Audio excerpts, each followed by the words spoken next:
ایک بہن کو کینسر ہے، میں نے پہلے بھی کئی دفعہ بتایا ہے، اللہ کے بندے اس کو یاد رکھا کرو یا ریکارڈ کر دیا کرو کہ سورۃ النجم کی جو آخری آیت ہے لیس لہا من دون اللہ کاشفہ، 1001 دفعہ پڑھنی ہے، اول آخر درود شریف، اس کو پانی پہ دم کر دو، پانی کا بڑا وہی پانی 11 دن تک صبح و شام ہر وقت اسی سے پانی پیے، اگر اس میں ٹھیک ہو جائے ورنہ پھر دوبارہ پڑھو، انشاءاللہ اللہ شفا دے دیں گے۔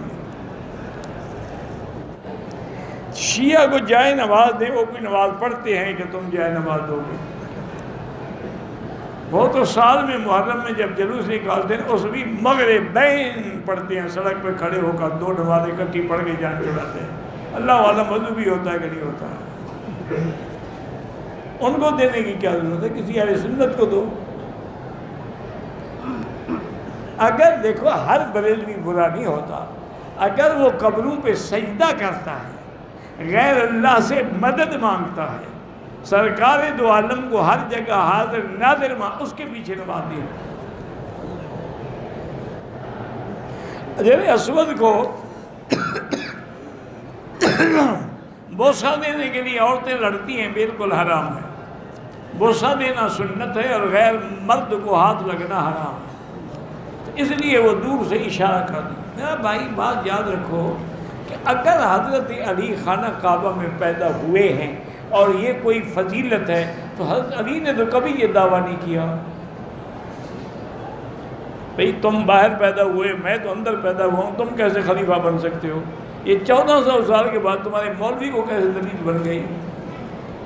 جو پیدا ہوا اسے تو کبھی دعویٰ نہیں کیا۔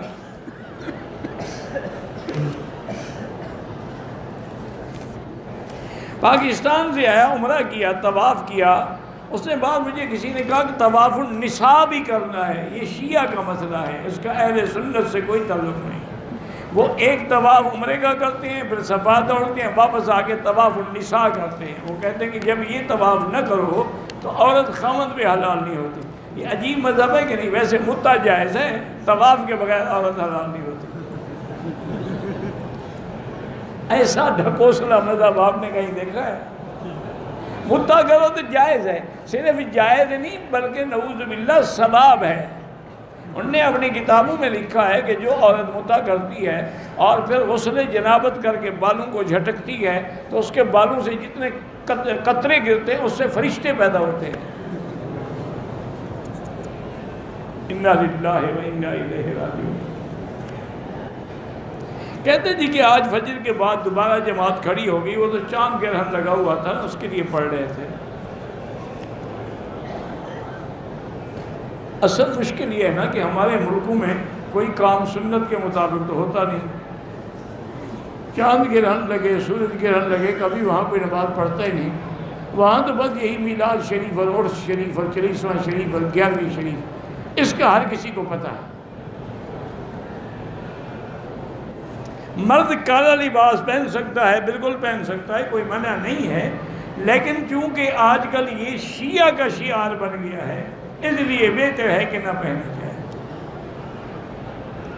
اور خاص طور پہ کسی سوگ کے موقع پر جب کوئی مر جائے پھر عورتیں بھی کالا لباس پہنتی ہیں، بلکہ یہ حرام ہے۔ حضور نے فرمایا من لبس سودا، جو کسی کے غم میں سیاہ کپڑے پہنے، وضرب الخدودا، اور اپنے چہرے پہ تھپڑ مارے، مٹی ڈالے سر میں، فرمایا لیس منا، اس کا میرے ساتھ کوئی تعلق نہیں۔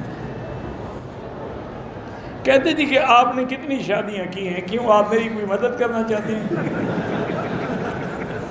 نہیں، ایک ذاتی سوال جو آپ پوچھتے ہیں،